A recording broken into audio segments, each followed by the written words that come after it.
एक बार फिर आप लोगों का स्वागत है एक्टिव क्लास में, जिसमें हम आप लोग को आज बताने जा रहे हैं परमाणु, अणु और आयन को देखकर कैसे पहचाने। How to recognise atom, molecule and ion. पहले समझते हैं परमाणु। परमाणु यानी एटम क्या है। देखिए क्या होता है, किसी पदार्थ के सबसे छोटी इकाई को क्या कहते हैं? परमाणु। क्या बोले हैं? किसी पदार्थ के सबसे छोटी इकाई को परमाणु कहते हैं। या दूसरी परिभाषा, किसी पदार्थ के सूक्ष्मतम कण, सूक्ष्मतम मतलब छोटा, सूक्ष्मतम कण को क्या कहते हैं? परमाणु। एग्जाम्पल के थ्रू समझते हैं। देखिए यहाँ पर इसे आप लोग देखे होंगे, ईंट का निर्माण करते हैं हम लोग। ईंट का जहां भी निर्माण होता है वहां देखना छोटा छोटा कण आपस में एक दूसरे को बंधे रहते हैं। देखिएगा छोटा छोटा कण होता है। अभी ये कण क्या करता है? इस कण को आपस में बांध कर रखेगा, ये कण इसको बांध कर रखेगा। इसमें होता क्या है, जो सबसे छोटा वाला जो कण होता है ना, इसी को बोलते हैं परमाणु। क्या बोलते हैं? परमाणु। फिर इसी तरह दूसरा समझते हैं। इसे ये छोटा कण हो गया तो ये क्या हो गया? परमाणु। क्या हो गया? परमाणु। याद रखिएगा, कभी भी सिंगल, देखिए एक सिंगल एक परमाणु दिख रहा है तो इसी को बोलेंगे परमाणु। लेकिन जैसे इसकी संख्या में वृद्धि हो जाएगी, जैसे मान लीजिए आपस में दो गो मिल गया तो इसको बोल देंगे अणु। क्या बोल देंगे? अणु। जब तक सिंगल है तब तक परमाणु, लेकिन जब तक दो मिल गया या दो से अधिक, 3, 4, 5, 10 तक मिलेगा, वो क्या होगा? अणु। ठीक है। फिर देखिए यहाँ पर क्या लिखे, किसी तत्व की सबसे छोटी इकाई जो स्वतंत्र अवस्था में नहीं रहती है उसे क्या कहते हैं? परमाणु। किसी तत्व की सबसे छोटी इकाई जो स्वतंत्र अवस्था में कभी नहीं पाई जाती है उसे क्या कहते हैं? परमाणु यानी एटम। या यह रासायनिक क्रिया में भाग ले सकता है, यानी ये किसी भी रासायनिक क्रिया में भाग ले सकता है लेकिन स्वतंत्र अवस्था में नहीं पाया जाता है। और साथ ही साथ क्या होता है, परमाणु तत्व क्या होता है? तो छोटी इकाई होता है। फिर देखिए एटम शब्द का मतलब होता क्या है? एटम शब्द का मतलब होता है अविभाज्य, जिसको और तोड़ा नहीं जा सकता। एटम का मतलब क्या हुआ? एटम यानी परमाणु का मतलब क्या हुआ? जिसको और छोटा किया नहीं जा सकता है, जिसका प्रतिपादन किसने किया? डाल्टन साहब ने। किसने किया? डाल्टन साहब ने किया था। इसे एग्जाम्पल के थ्रू समझते हैं हम इसको। जैसे hydrogen, helium, sodium, calcium, magnesium, aluminium, silicon, ये क्या हो गया? परमाणु। फिर अब देखिए इसको पहचानिए कैसे। ये तो हो गया परिभाषा के थ्रू समझने के लिए, पर समझने के लिए देखिए, पर इसको समझिए कैसे। कभी भी ये सिंगल दिखेगा, कैसे दिखेगा? सिंगल दिखेगा तो क्या होगा? परमाणु। एग्जाम्पल फिर लेते हैं। देखिए यहाँ पे लिखे हैं हाइड्रोजन, देखिए अभी सिंगल है तो क्या हो गया? परमाणु। क्या है? परमाणु। जैसे इसकी संख्या में वृद्धि हो जाएगी, जैसे H2, तो देखिए ये भी हाइड्रोजन है, ये हाइड्रोजन गैस है, दोनों अंतर है। जब तक H है यानी सिंगल है तो ये हाइड्रोजन पढ़ेंगे, जैसे इसकी संख्या में वृद्धि H2, इसको बोलते हैं हाइड्रोजन गैस। तो देखिए इसकी संख्या में वृद्धि हो गया है ना, तो ये 2 हो गया है तो ये हो जाएगा अणु। क्या होगा? अणु। लेकिन ये क्या होगा? परमाणु। समझ में आ गया? फिर दूसरा एग्जांपल लेते हैं। दूसरा एग्जांपल जैसे ऑक्सीजन, तो ये क्या हो गया? परमाणु, सिंगल है लेकिन इसकी संख्या में वृद्धि हो गया। मान लीजिए हम लिख दिए O2, यानी ये ऑक्सीजन है, ये ऑक्सीजन गैस है। जब O2 के रूप में लिख दिए तो ये क्या हो गया? अणु। क्या होगा? अणु। लेकिन ये क्या है? परमाणु। क्या है? परमाणु। या फिर दूसरा एग्जांपल, इसे मान लीजिए ऑक्सीजन लिखे हैं, इस संख्या में वृद्धि हो गया O3। क्या लिख दिए? O3। तो O3 हो गया। देखिए इसकी परमाणु संख्या क्या होगा? तत्व की परमाणु संख्या बढ़ा कि नहीं? देखिए यहाँ पे सिंगल था, यहाँ पे क्या हो गया? 3 हो गया। इसका मतलब ये क्या होगा? अणु। क्या होगा? अणु। ये क्या होगा? परमाणु। क्या होगा? परमाणु।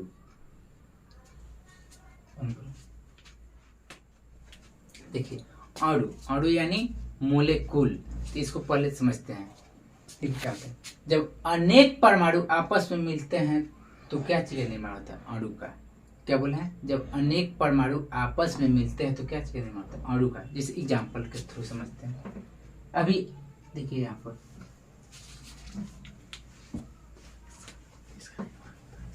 देखिए, इसे यहाँ पे हम एक कोई कण लिए हैं। देखिए इसमें छोटा छोटा कण है। क्या है? छोटा छोटा कण है। तो देखिए जब तक हम क्या बोले, जब सिंगल दिखेगा तो क्या होगा? परमाणु। क्या होगा? परमाणु। लेकिन इसकी संख्या में वृद्धि हो जाए। देखिए जब अनेक परमाणु, अनेक परमाणु मतलब क्या? ये भी परमाणु है, ये भी परमाणु, सब परमाणु है। लेकिन जब देखिए यही सब आपस में इसे मिल जाएगा तो ये क्या होगा?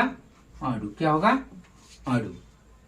फिर देखिए जैसे मान लीजिए ये दोनों आपस में मिल गया तो ये क्या होगा अणु, क्या होगा अणु। जब तक ये सिंगल है, अलग है, तो क्या होगा परमाणु। लेकिन जैसे इसकी संख्या में वृद्धि हो गया, 2 हो गया या 2 से अधिक, 3 4 5 6 आगे जितना हो जाएगा वो क्या होगा अणु। फिर देखिए इसको बोलते हैं 2 या 2 से अधिक तत्व या परमाणुओं की संख्या को क्या बोलते हैं अणु। 2 या 2 से अधिक तत्व या परमाणुओं की संख्या को अणु कहते हैं। तो देखिए क्या बोले 2 या 2 से अधिक तत्व, जैसे एग्जांपल हम लेते हैं NaCl। देखिए 2 तत्व है कि नहीं, Na भी है और Cl भी, इसमें 2 तत्व है। जब 2 तत्व है तो ये क्या होगा अणु। या फिर दूसरा एग्जांपल लेते हैं H2SO4। तो देखिए इसमें भी देखिए यहाँ पर हाइड्रोजन है, सल्फर है और ऑक्सीजन है। तो देखिए इसमें टोटल मिलाकर 3 तत्व है। जब 3 तत्व होगा तो ये क्या होगा अणु होगा। क्या बोले 2 होगा तो भी अणु, 2 से अधिक होगा, 3 होगा, 4 होगा, 5 होगा, 6 होगा, ये क्या होगा अणु हो जाएगा। फिर एग्जांपल लेते हैं, देखिए लेकिन एक और परिभाषा होता है जो स्वतंत्र अवस्था में पाया जाता है उसे क्या कहते हैं अणु, या स्वतंत्र अवस्था में पाया जाता है। परमाणु क्या होता है स्वतंत्र अवस्था में नहीं पाया जाता है। देखिए एक और एग्जांपल लेते हैं, जैसे अभी आप लोग को बताए थे ऑक्सीजन, क्या लिखे हैं ऑक्सीजन। तो देखिए यहाँ पे लिख दिया हम ऑक्सीजन गैस। देखिए यहाँ पर देखिए सिंगल है तो क्या होगा परमाणु, लेकिन इसकी संख्या में वृद्धि हो गया तो क्या हो गया अणु, क्या हो गया अणु। यहाँ देखिए क्लोरीन, तो क्लोरीन अभी सिंगल है लेकिन इसकी संख्या में वृद्धि हो गया Cl2। तो देखिए ये क्या हो गया अणु, क्या हो गया अणु। फिर एग्जांपल लेते हैं CaCO3 कैल्शियम कार्बोनेट। तो देखिए कैल्शियम एक हो गया, फिर कार्बन हो गया, फिर ऑक्सीजन हो गया। इसका मतलब 3 तत्व मिल गया। तो 3 तत्व मिल गया तो क्या हो गया अणु। तब फिर परिभाषा एक बार 2 या 2 से अधिक तत्व या परमाणुओं की संख्या को क्या बोलते हैं अणु। देखिए यहाँ परमाणुओं की संख्या वृद्धि हो रहा है कि नहीं, एक यहाँ था, यहाँ 2 परमाणु हो गया तो क्या हो गया अणु। यहाँ पर देखिए 2 तत्व या 2 से अधिक तत्व, देखिए कैल्शियम कार्बोनेट लिखे हैं तो यहाँ 3 हो गया तो क्या हो गया अणु। फिर यहाँ आप लोग देखे होंगे घर में लड्डू बनता है, तो लड्डू बनता है तो सबसे पहले बुनिया उसमें मिलाया जाता है। देखिए जब बुनिया समझते हैं तो बुनिया हो जाएगा क्या आपको परमाणु। लेकिन जब ज्यादा बुनिया आपस में मिला देते हैं तो क्या चीज का निर्माण होता है लड्डू बन जाता है। क्या बन जाता है लड्डू। जैसे देखिए जैसे हम लोग ऐसे बनाते हैं लड्डू, इसमें देखिए आपस में छोटा छोटा बुनिया होता है, इसको बुनिया को हम बोलेंगे क्या परमाणु। क्या बोलेंगे परमाणु। जब सिंगल है तो, लेकिन आपस में बहुत सारा बुनिया आपस में मिल गया तो इसको क्या बोलेंगे अणु। क्या बोलेंगे अणु। समझ गए होंगे। आयन, देखिए अब आयन को समझते हैं। इसका परिभाषा हम जानते हैं कि आवेश युक्त कण को क्या कहते हैं आयन। क्या बोले हैं आवेश युक्त कण को आयन। आवेश युक्त का मतलब क्या होगा, आवेश युक्त का मतलब होगा धन आयन यानी प्लस, ऋण आयन यानी माइनस, यानी दोनों को हम क्या बोलते हैं आयन बोलते हैं। धन आयन प्लस में होगा वो भी आयन है, माइनस में होगा वो भी आयन है। ठीक है। फिर देखिए इसका दूसरा परिभाषा, जब धन आवेश और ऋण आवेश आपस में मिलते हैं तो उसे क्या कहते हैं आयन बोलते हैं। जब धन आवेश और ऋण आवेश आपस में मिलेंगे तो क्या बोलेंगे उसे आयन बोलते हैं। ठीक है। फिर देखिए इसको एग्जाम्पल के थ्रू समझते हैं। जब धन आवेश और ऋण आवेश आपस में मिलते हैं तो उसे क्या कहते हैं आयन। जैसे हम लिख दिए यहाँ पर NaCl, क्या लिखा है NaCl। देखिए Na पे क्या होता है प्लस और Cl पे क्या होता है माइनस। देखिए NaCl क्या हो गया आयन हो गया। देखिए प्लस भी है माइनस भी, ये दोनों आपस में मिला तो क्या हो गया आयन। या अलग भी रहेगा, केवल Na लिख दिए प्लस तो ये भी क्या है आयन, या केवल Cl लिख दिए माइनस तो ये भी क्या हो गया आयन होगा। आया समझ में। फिर देखिए उसके बाद पढ़ना है क्या आयन कितने प्रकार के होते हैं। तो आयन मुख्यतः 2 प्रकार के होते हैं। एक होता है धनायन, धनायन मतलब होता है प्लस, एक होता है ऋणायन, ऋणायन का मतलब होता है माइनस। फिर देखिए इसको एग्जाम्पल के थ्रू समझते हैं। जैसे हम लिख दिए ऑक्सीजन, क्या बोले हैं ऑक्सीजन, तो ऑक्सीजन पे क्या होगा डबल माइनस यानी क्या होगा ऋणायन। क्या होगा ऋणायन। लेकिन यहीं पे हम लिख दिए कैल्शियम, कैल्शियम पे डबल प्लस होता है तो ये क्या हो गया धनायन। क्या हो गया धनायन। जिसपे प्लस चार्ज रहेगा वो धनायन और जिसपे माइनस रहेगा क्या होगा ऋणायन। आया समझ में। फिर देखिए यहाँ पर हमें यहाँ एग्जाम्पल लिए हैं Na प्लस, देखिए ये ऑक्सीजन माइनस माइनस 2 बार है, मैग्नीशियम प्लस प्लस है तो ये क्या हो गया देखिए प्लस में दिखेगा तो क्या होगा धनायन, लेकिन माइनस में दिखेगा तो क्या होगा ऋणायन। लेकिन दोनों एग्जाम्पल होगा किसका आयन का। आया समझ में। ठीक है।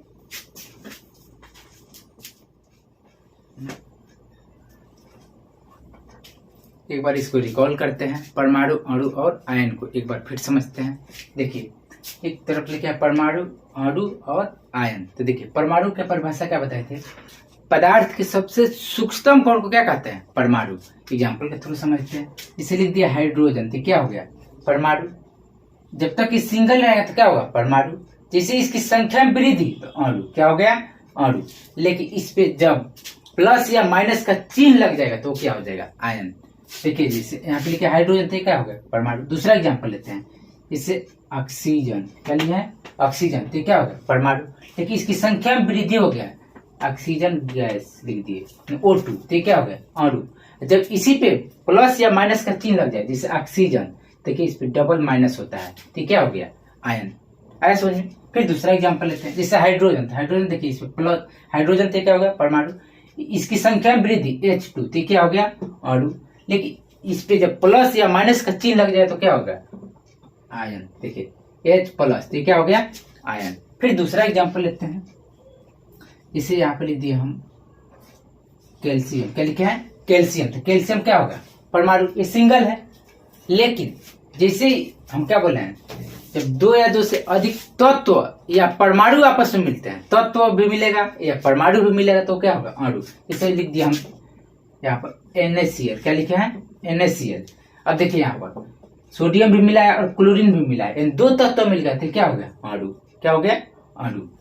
फिर यहाँ पर देखिए आयन, तो आयन में कैसे समझेंगे, देखिए यहाँ पर Na लिखे हैं प्लस और Cl लिखे हैं माइनस। नमक इसको बोलते हैं NaCl को। देखिए इस पे जब प्लस माइनस का चिन्ह लग जाएगा तो क्या होगा, आयन। जब तक प्लस माइनस का चिन्ह नहीं लगा है तो क्या है, अणु। और जब तक ये सिंगल सिंगल लिख दे, इसे यहाँ पर लिख दिए Na, तो ये क्या हो गया, परमाणु। लेकिन इसको जैसे इसकी संख्या वृद्धि करके लिख देंगे तो क्या होगा, अणु। और जिसमें प्लस या माइनस लिख देंगे तो क्या होगा, आयन। फिर एक एग्जाम्पल लेते हैं, जैसे हम लोग देखते हैं घर में आप लोग लड्डू बनाते हैं, लड्डू बनाने से पहले बुनिया छाना जाता है। तो देखिए बुनिया का छोटा छोटा कण क्या होगा, परमाणु। क्या होगा, परमाणु। लेकिन जब कई बुनिया आपस में मिल जाता है तो लड्डू बन जाता है, तो लड्डू क्या हो गया, अणु। आए समझ में। फिर एक और एग्जाम्पल से समझते हैं,